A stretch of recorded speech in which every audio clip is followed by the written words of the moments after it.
The first thing Marcus learned about the Empire was that it had no end.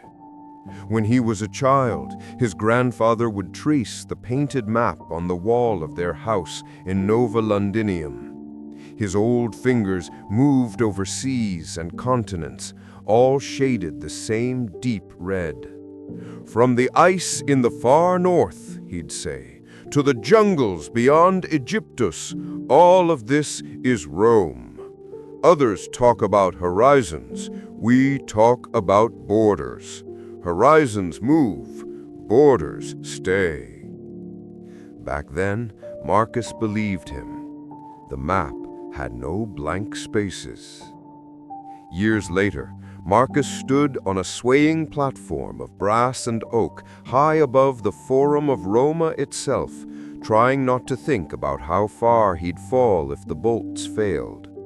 Far below, crowds flowed between marble columns. Above, cigar-shaped airships glided through the winter sky, their brass hulls catching the pale sun, the imperial eagle painted on every prow. Steam hissed from the great piston towers around the city. Ceramic pipes ran from them into every district, feeding bathhouses, workshops, public kitchens, and the humming, calculating engines of the Senate. Marcus should have been proud. He was chief artifex of the Forum Mechanicum, responsible for the main steam junction that kept half the city running. For a man of equestrian rank, it was a respectable post. Instead, he was shouting at an apprentice, "If you crack that seal again, the Curia will hang me and demote you to shoveling coal. Turn the valves slowly. Feel the pressure. The pipe is not your enemy. Yet." "Yes, Magister," the boy squeaked. Marcus sighed and wiped sweat from his brow. The huge pressure gauge in front of him, a polished circle of glass and brass, trembled just below the red zone. Stable. Safe. For now. Good, he thought. One thing in this city is behaving. That was when the bell rang. A sharp, triple-toned chime cut through the hiss and clatter of the junction. Every apprentice froze. This wasn't the dull clang of a local alarm. This was the bright commanding note of a priority line. "The Curia Technica?" Marcus muttered. "Why would the Senate be calling me?" He hurried down the spiral staircase into the central control gallery. Sunlight poured through tall arched windows, gleaming on rows of levers and dials. At the far end, a crystal-fronted speaking box pulsed with soft blue light. Beside it stood an auger operator in plain gray robes. "Magister Marcus Aelius Varro?" the auger asked. "Yes," Marcus said, suddenly nervous. "You are summoned by order of the Curia Technica, Sector Primus, Chamber of the 12, Priority Grade Aureus. This summons overrides all other duties under civil, military, and religious law. Do you accept?" Aureus. Marcus's mouth went dry. That was the highest urgency, reserved for wars, plagues, and matters no one talked about. I accept," he managed. "Acceptance recorded. Transport has been dispatched. Proceed immediately to Sky Dock 7 above the Forum. Hail, Roma Eterna." The light faded. The Empire, Marcus thought, as he ran for the exit, might have no end, but something at its heart had just changed, and whatever it was, it wanted him. Sky Dock 7 jutted from the palace side of the Forum like a stone balcony for the gods. A small airship waited there, sleeker than the cargo chariots Marcus was used to. A narrow brass hull, gas cells wrapped in silk, the imperial eagle embossed on the prow. The pilot, A woman in crimson leathers saluted. Magister Marcus, board immediately. By order of the Curia Technica, we have right of way. Marcus barely had time to nod before the airship rose, the city dropping away beneath them. Roma, from above, looked less like a city and more like a design. Circles and radiating lines, aqueducts arcing over districts like giant glass ribs, amphitheaters and temples nested among gardens and towers. Thin threads of smoke rose from bathhouses and bakeries. Airships drifted between tall buildings. Everything fit together with the cold elegance of a machine. As they approached the Palatine Hill, the architecture changed. Buildings grew lower, heavier, more guarded. Gardens were clipped into precise shapes. Soldiers in polished segmentata stood at discrete posts. The airship slipped into a dark opening in the side of a massive structure that Marcus had never even known was hollow. Inside, an older man in gray met him. Magister Varro, I am Lucullus, prefect of the Curia Technica. Follow me. They passed through corridors where copper lines shimmered inside marble walls, humming faintly. The air smelled of oil, parchment, and something sharper, ozone, like the taste of a lightning storm. Guards with mirrored helmets flanked a circular doorway. Lucullus led Marcus through into a round chamber. 12 high-backed chairs ringed the wall, each beneath a different symbol: gear, scroll, flame, wave, and others Marcus didn't recognize. Only 3 chairs were occupied. On the left sat a woman in a simple white stola, iron-gray hair pulled back, a thick copper torque at her neck. On the right, a thin man in ink-stained blue robes, a stylus behind one ear. Between them sat the emperor. He looked younger than the statues suggested. His hair was dark and cropped short, his face sharp but not harsh. The golden circlet on his brow was the only sign of his rank. Marcus dropped to one knee. Imperator. Rise, Marcus alias Varro, the emperor said. His voice was calm and bright, like a blade. We have little time for ceremony. Marcus stood, trying to keep his hands from shaking. This is Domina Helena of the Order of Engines, the emperor said, nodding to the woman, and Magister Quintus of the College of Calculations. Together with myself, we form a quorum of the 12. You have been summoned because something threatens the foundations of our empire. Marcus swallowed. I am only a junction engineer, Dominus. I keep pipes from bursting. Quintus smiled faintly.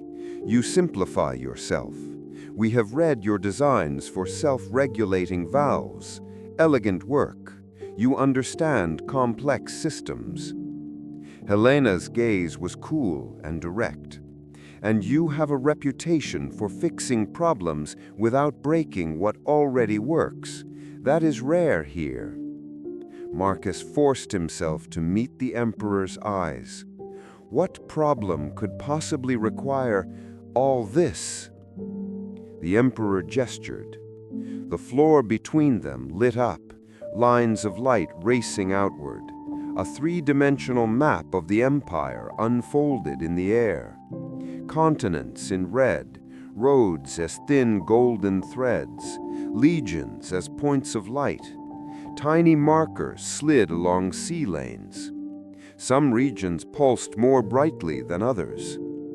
For centuries, we have kept the grand ledger.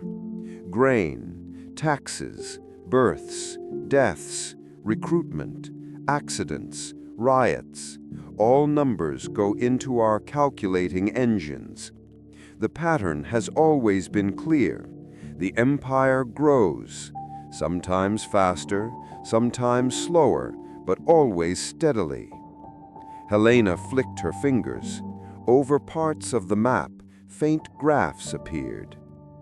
52 years ago, tiny deviations began. Harvests slightly lower than expected, despite better irrigation. Tax compliance dipping here and there. Recruitment lagging on certain frontiers. Nothing dramatic. Each governor can explain his own numbers. Those are small changes, annoying but not fatal. Yes, individually, yes, Quintus agreed. But we do not look at them individually. The engines see the whole. The graphs changed. Lines flattened. Oscillations grew uneven. Our models say the system is storing strain, like steam in hidden pipes. The gauges, our usual measures of power, still look safe because they only sample certain points. Between those points, pressure is building. So the empire is failing? Marcus asked quietly. No, not yet. Perhaps not for centuries. Our predecessors built well. But they believed Rome was the natural end of history, that once established, the imperial order would last as long as there were people to rule. He looked at the glowing map, and for a moment I thought he saw tiredness in his eyes. There is no eternal machine without maintenance, and there is no maintenance without understanding. Helena stepped closer to Marcus. We have maintained the empire. We do not fully understand it. We need new gauges, ones that can measure the strain we cannot yet see. Marcus frowned. Where would I even begin? The emperor's answer was simple. At the edge. 2 days later, Marcus watched Roma shrink behind him as the courier airship Aquila Tertia headed north. The ship was far larger than the one that had brought him to the Curia. Multiple decks, armored engine housings, crew moving with practiced efficiency. Below, the neat grids of farmland slowly gave way to patchwork fields, then dark, unbroken forest, crossed only by the thin silver lines of rivers and the straight scar of the imperial road. Marcus gripped the rail, feeling the vibration of the engines through the brass. "First time this far from Roma?" a voice asked. He turned. A woman in a dark military cloak leaned nearby, helmet tucked under her one arm. Her hair was braided close to her scalp, and a faint scar ran from the corner of her mouth to her jaw. "Yes," Marcus admitted. "I am used to pipes and towers, not clouds." "Centurion Livia Corvinus," she said, offering a hand. "5th Legion, on special assignment. I am escorting you." "Escort?" Marcus echoed. "I was told I was to observe and advise." Livia smiled thinly. "At the edge of the empire, some problems are solved with clever ideas. Some are solved with sharp steel. I am here for the second kind." Marcus didn't find that particularly comforting. "Exactly where are we going?" he asked. "Ultima Thule," she said, "the rim of the sky. On your maps, it's the northernmost province. In reality, it's the place where the empire runs out of sense and starts bumping into stories." "Stories?" he asked. "Barbarian kings, ancient spirits, old gods who never got the message that Jupiter is in charge now." Livia shrugged. "Also, snow. A lot of snow." She pointed ahead. "Our first stop is Costra Lux. the last major fortress before the wilds. Under it is something the Curia calls the deep gauge, your new toy. Marcus's attention sharpened. Another gauge? The gauge, Livia corrected. 5 years ago, Curia engineers spent months carving out half the hill under the fortress. They hauled in crates of parts, machines, even polished stone slabs. Then they sealed it all up and told the garrison to record the numbers on certain dials 3 times a day and send copies to Roma. And recently, Marcus asked, 3 months ago, a smaller frontier fort to the north stopped sending reports. The provincial governor assumed raiders, sent a cohort.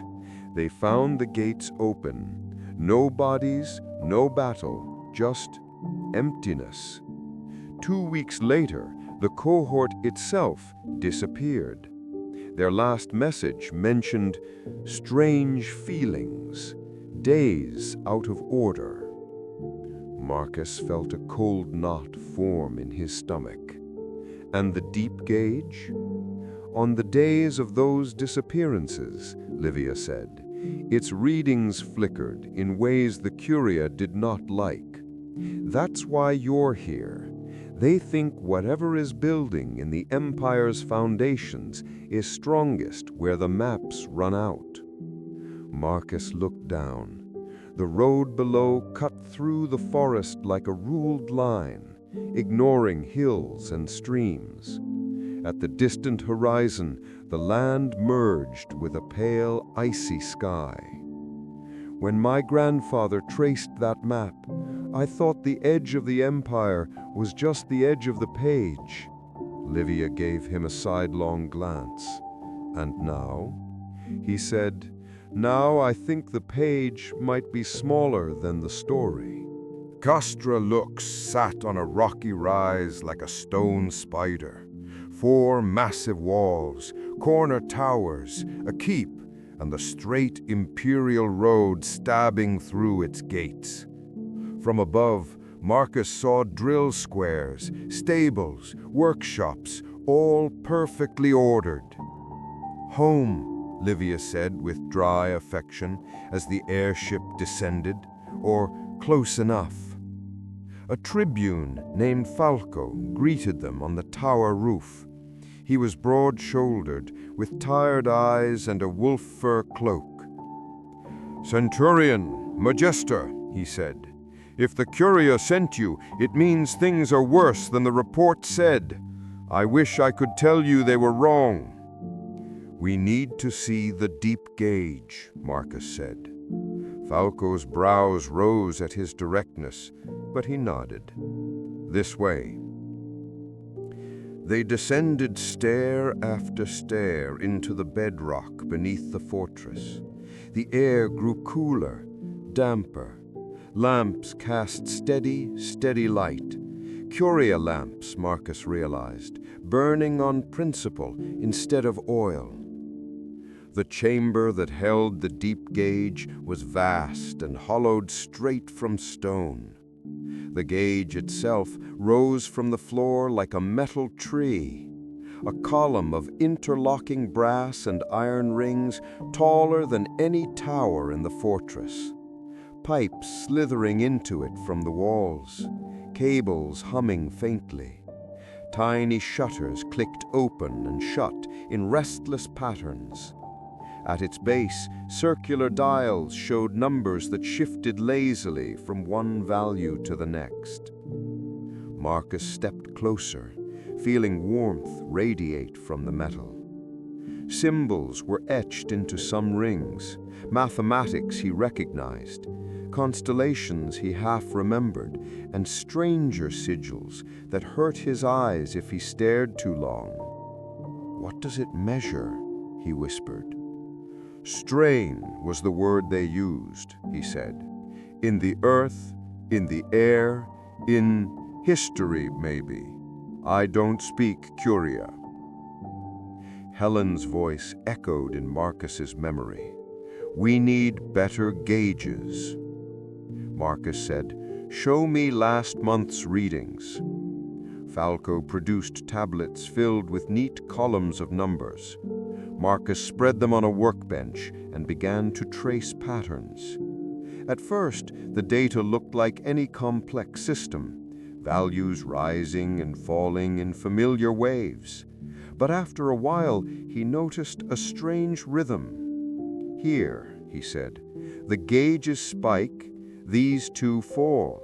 A few days later, it reverses, like the system is correcting itself, but each correction falls slightly short." He flipped through more tablets. The error grows, slowly, quietly. Falco pointed at a date. "That's the week the northern fort went silent." The pattern around that date was worse.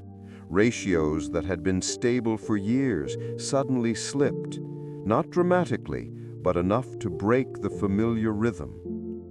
"And here," Marcus said, tapping another entry, "the week the relief cohort disappeared, the same kind of distortion." Livia's arms were folded. "So whatever happened out there twisted the numbers in here." "Yes," Marcus said. "The deep gauge is not measuring enemies on the road.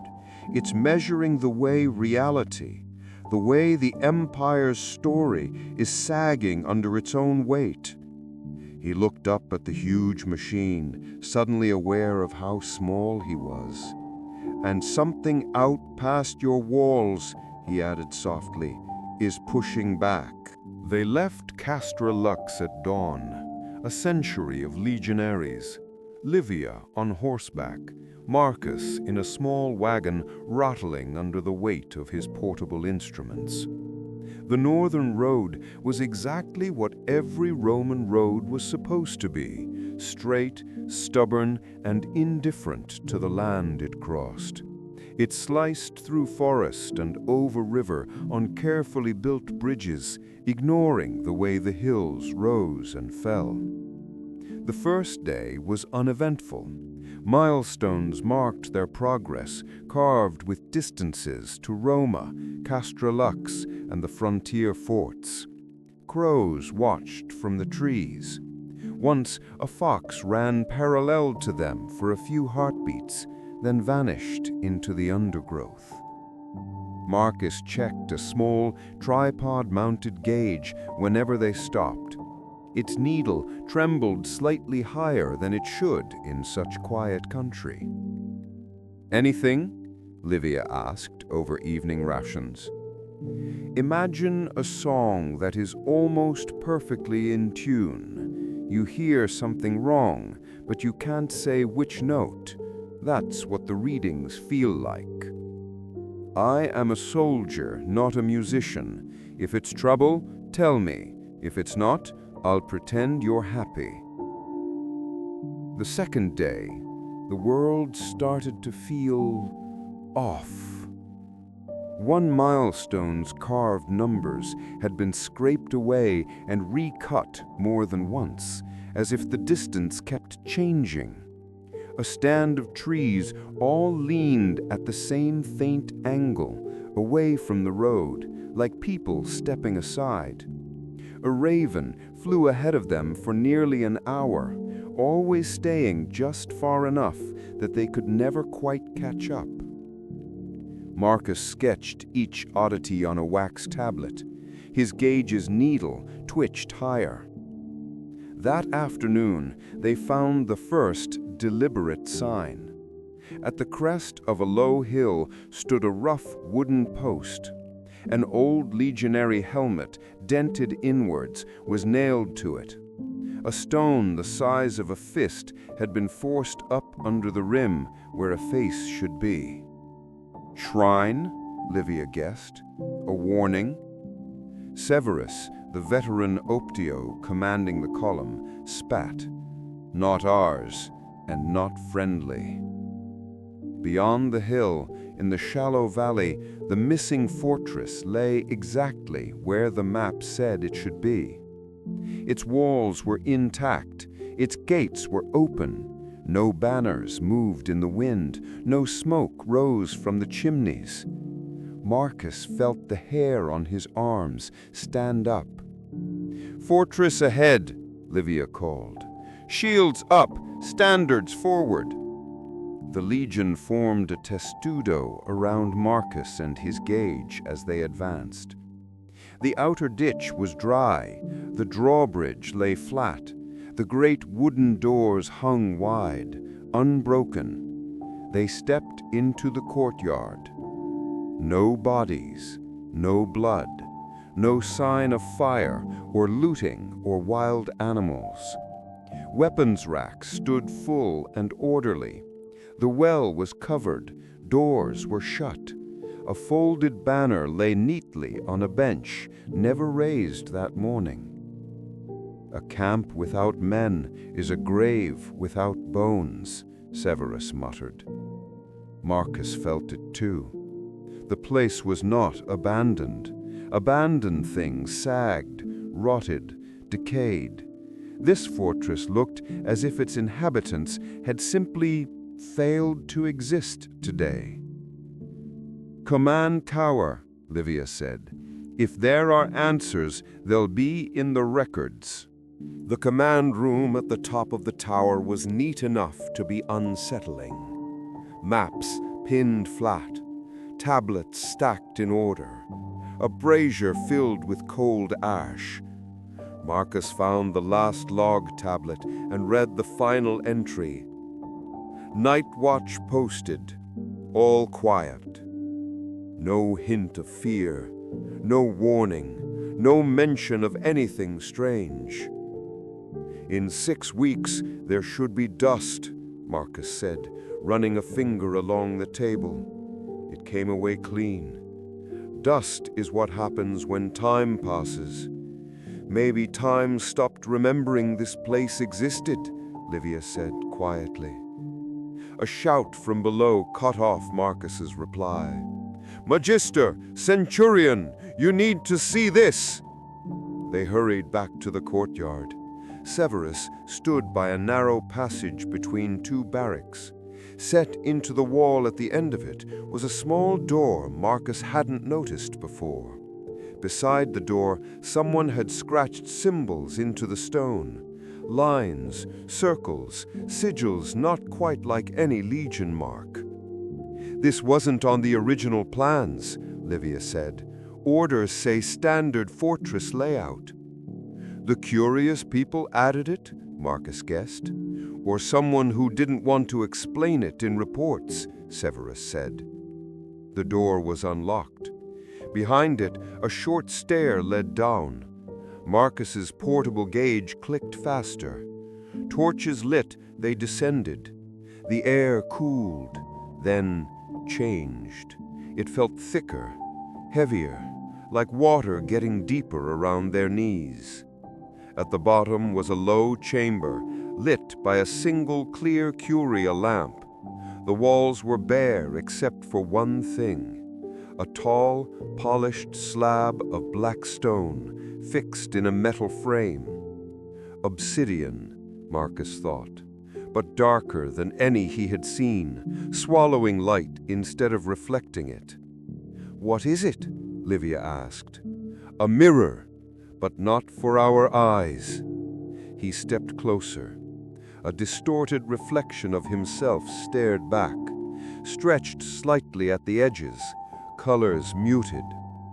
Strange sigils were carved into the frame, cousins to those on the deep gauge. His gauge needle slammed against the upper limit. "Careful," Livia warned. "I am," Marcus said, though his heart was pounding. "I think this is linked to the gauge, not by pipes, but by purpose." The obsidian surface flickered. For a heartbeat, Marcus saw the courtyard above, filled with legionaries, banners flying, everyone alive and moving. The image shivered. He saw the same courtyard choked with weeds, walls broken, stones blackened by fire. Another shiver. Snow drifted through the open gate, onto unfamiliar banners. Again, a different pattern of buildings, different armor, different sky. All the visions layered and vanished in less than a second. Marcus stumbled back, swallowing a cry. "What did you see?" Livia grabbed his arm. "Possibilities," he whispered. "Worlds where this fortress never fell, and worlds where it did, and worlds where it was never built. Choices that history didn't take, still pressing against us." He looked at the mirror with something close to fear. He said, "The deep gauge measures strain in the Empire's story.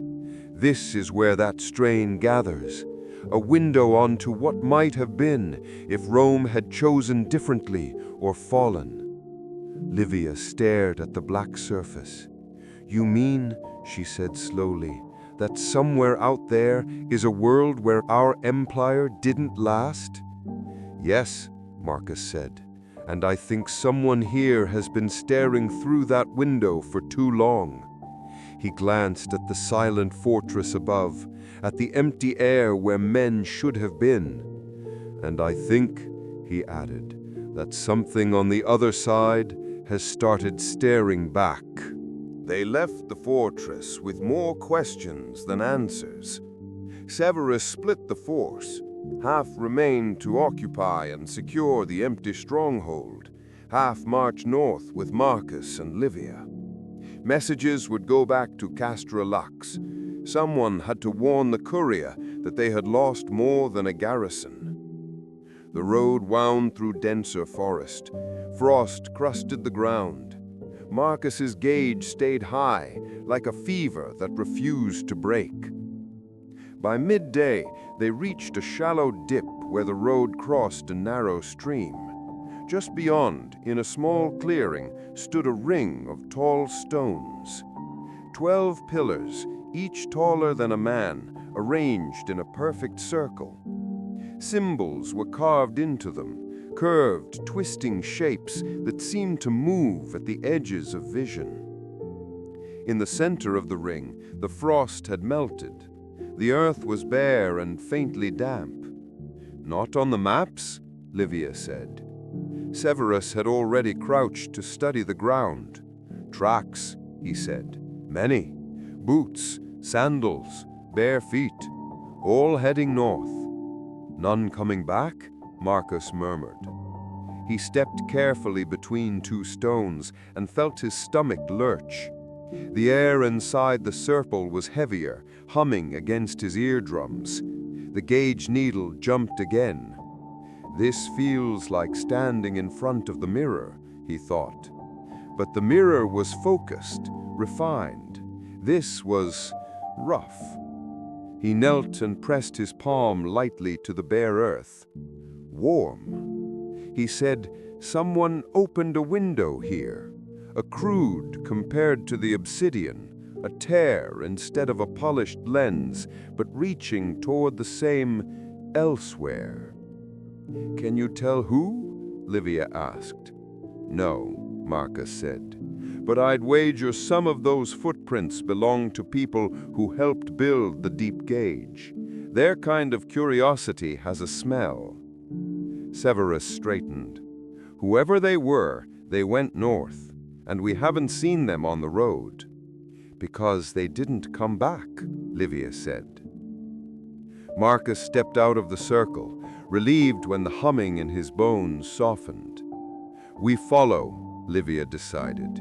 "We've come this far, and whatever's pulling on the Empire's foundations is ahead, not behind. To be clear, we are following unknown engineers into a region where reality is fraying." "Yes," Livia said. "Welcome to the frontier, Magister."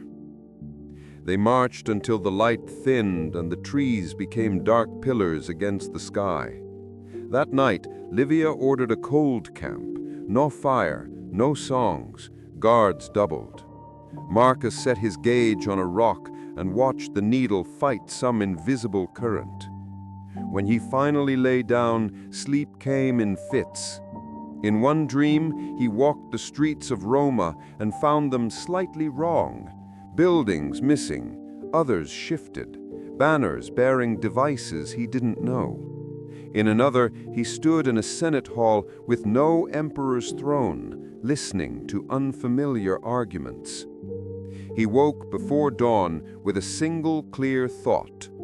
The empire had not simply avoided disaster, it had bent itself around those disasters, weaving them into its story. Every averted collapse had left behind a ghost of what might have been. Too many ghosts, and even an empire begins to creak.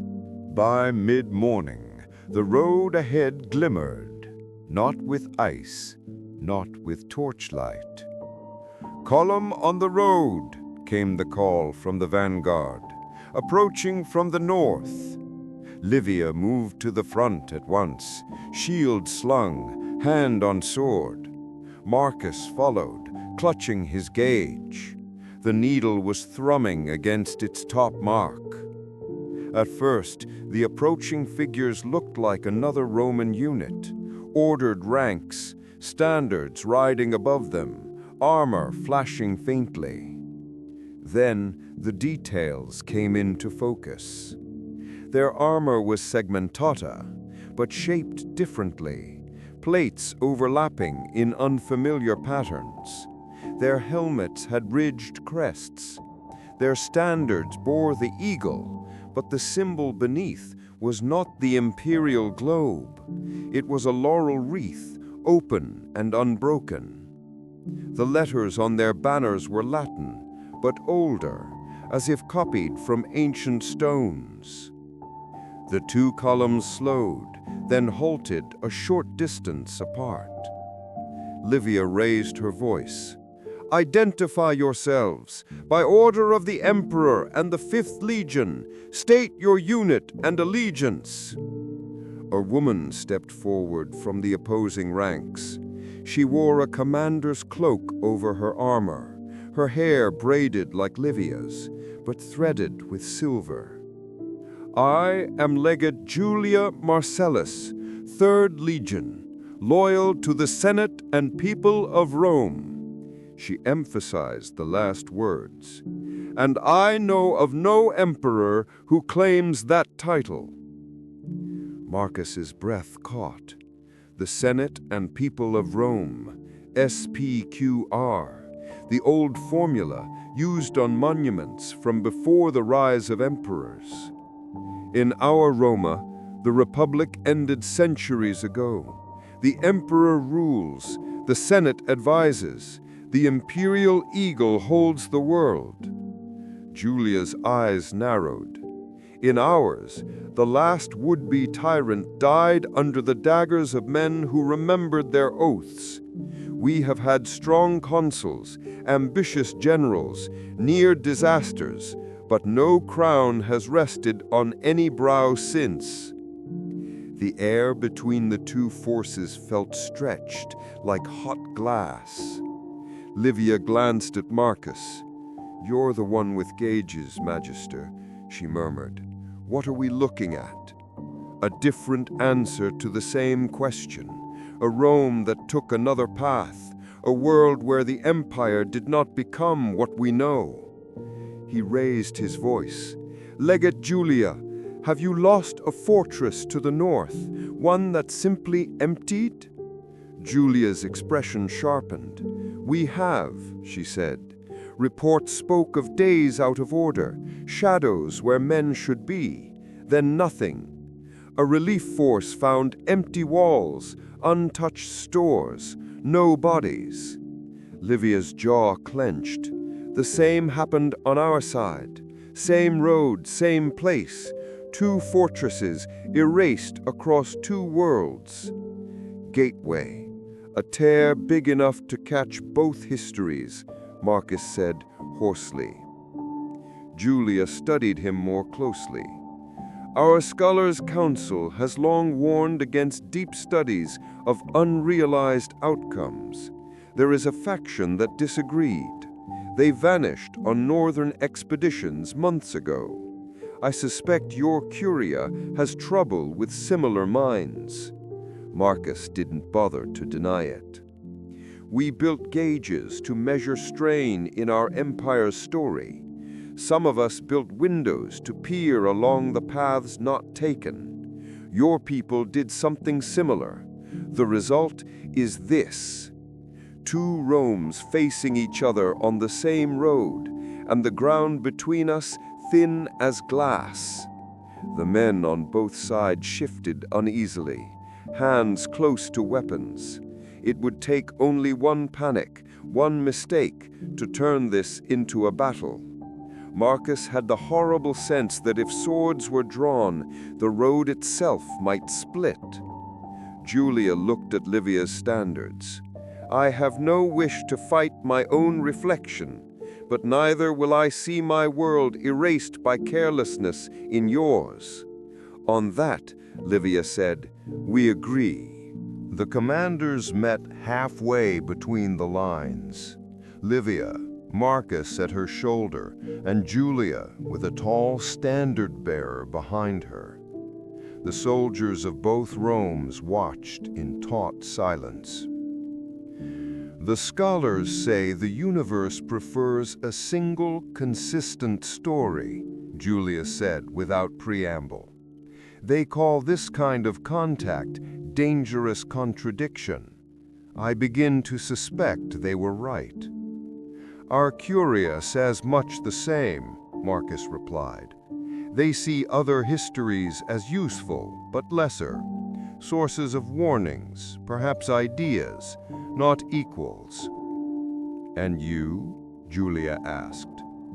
Marcus thought of the obsidian mirror, of the deep gauge, of the map above the emperor's chamber, of his grandfather's painted wall, forces of history smoothed into neat red.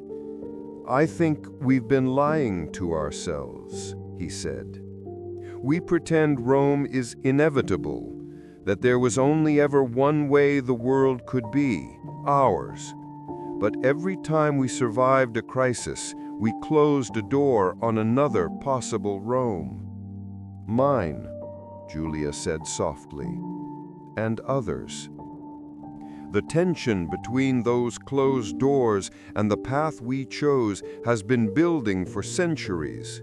Your republic strains to stay free of tyrants. Our empire strains to stay whole.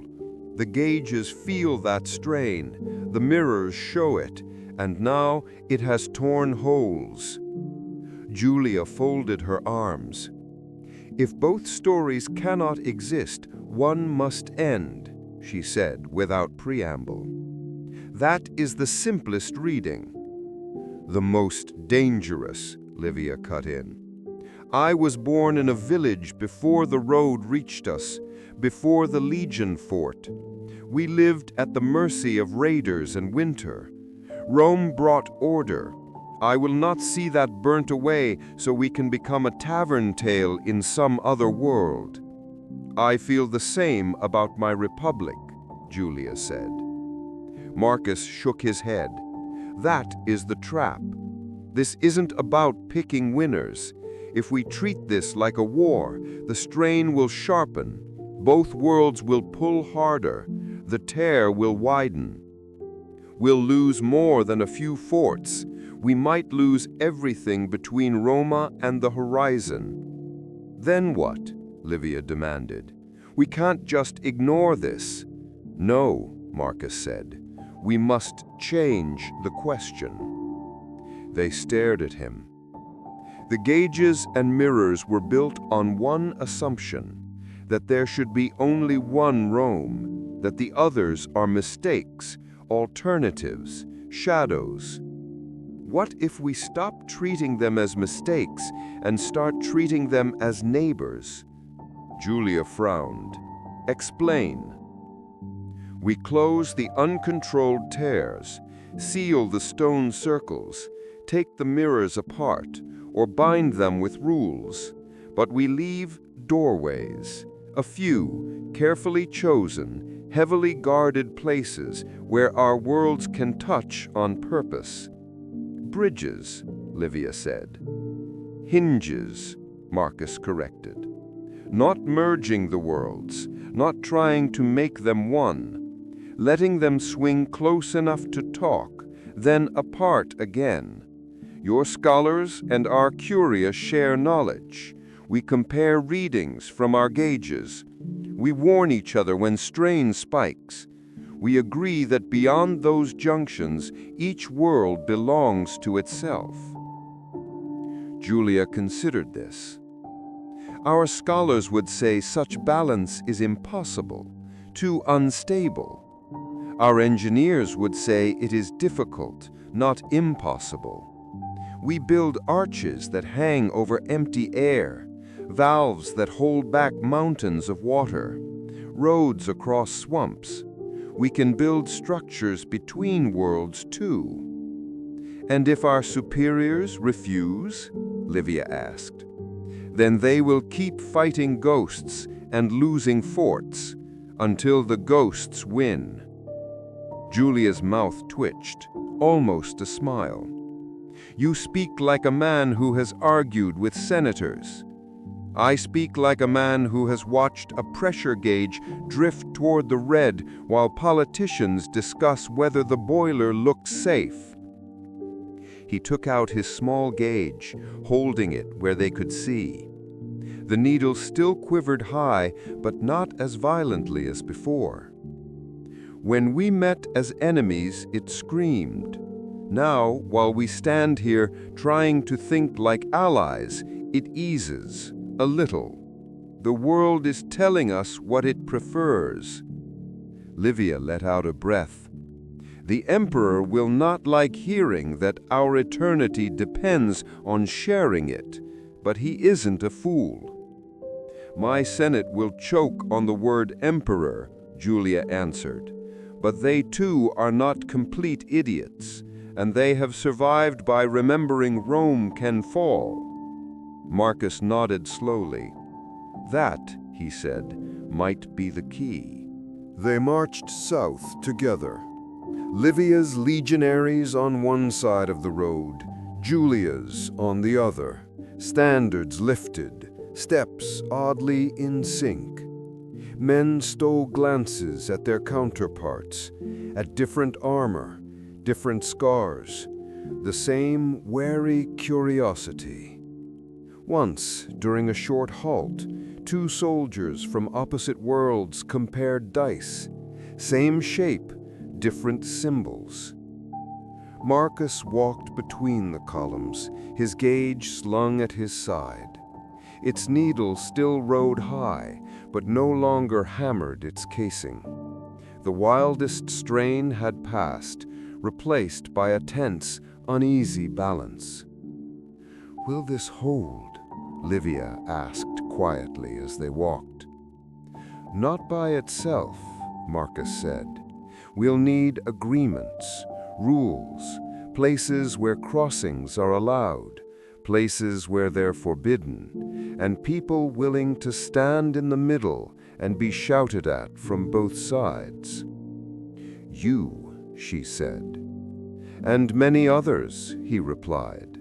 "I'm an engineer. I can measure, I can propose, but the Emperor and the Senate will decide how brave they feel." Julia had drawn closer, overhearing.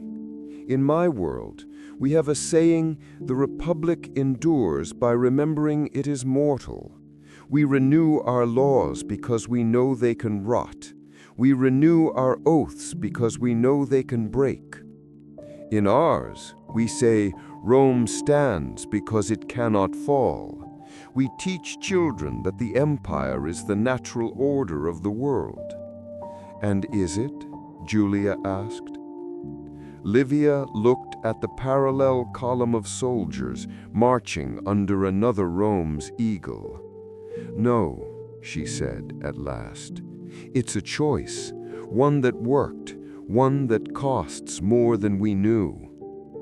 Marcus felt the weight of the deep gauge beneath Castra Lux, of the obsidian mirror in the empty fort, of the stone circle still cooling behind them. He built our eternity on the assumption that it was the only story. Now we've been shown that isn't true. If we admit that, if we carry that knowledge into our laws and roads and engines, maybe the strain eases, maybe the world stops trying to correct us. And if we don't, Julia asked. Then, sooner or later, Marcus said, some fortress bigger than that one will be empty. Or someday we remember living will be missing from our minds. Reality will fix our arrogance the hard way. They walked on in silence for a while.